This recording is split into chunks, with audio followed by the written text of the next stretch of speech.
Cycling is a great way to travel to school, particularly to St. Peter's.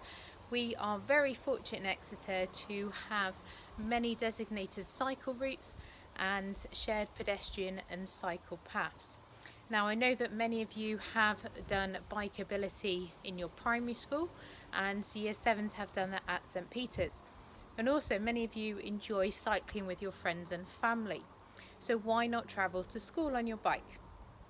Now, before setting off, there are a few things that you need to check. Number 1, your brakes. 2, your tyres. And 3, your gears. It's important that your bike is ready to travel to school on.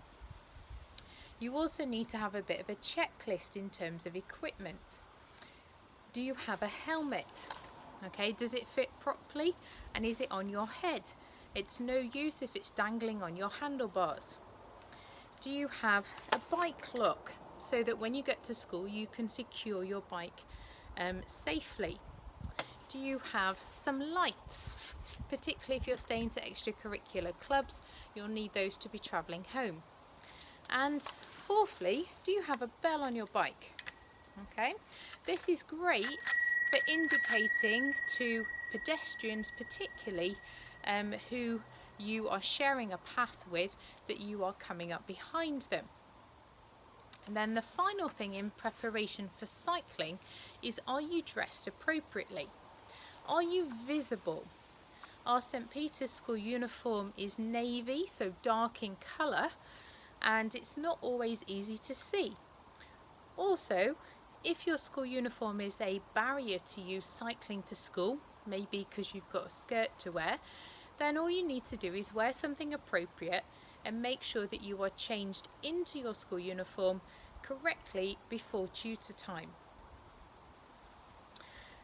Now, cycling is great, but you need to take some personal responsibility for your safety and those around you when you are cycling.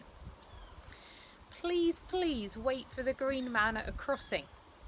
You might think it's safe to cross, but you may not be aware of cars coming from a different direction.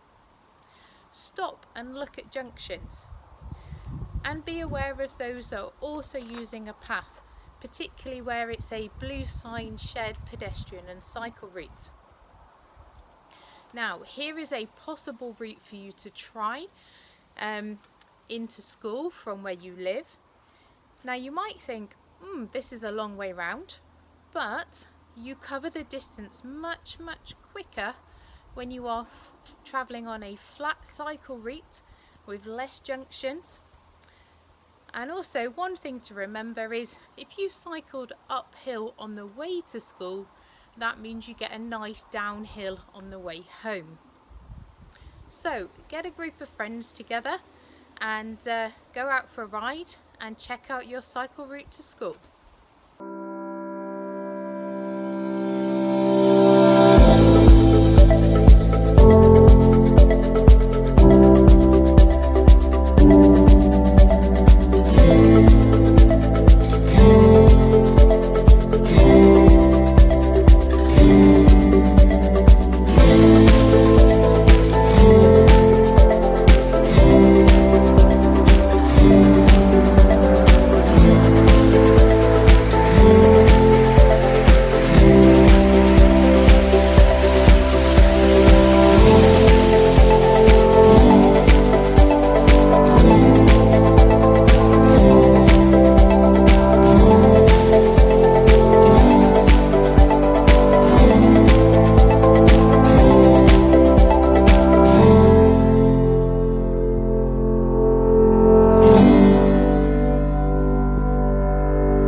So at St Peter's we're fortunate to have a bike shed where you can lock your bike up.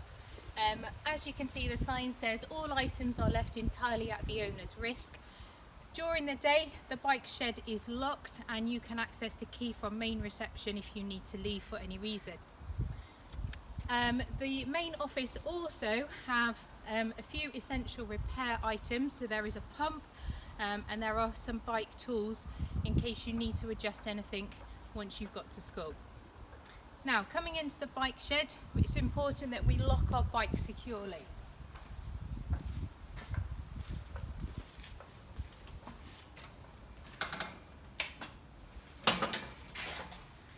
Okay, so using something like a D-lock, which is pretty indestructible, okay, to lock your bike.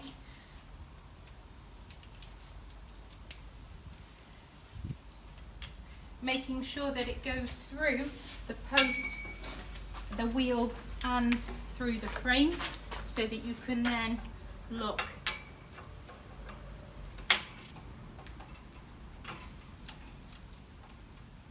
your bike securely to the post. Okay. Remember to take anything else off your bike during the day, so if you've got your lights on your bike you need to take that off, any water bottles and your helmet as well. You can take that into school and pop it in your locker to stay there during the day.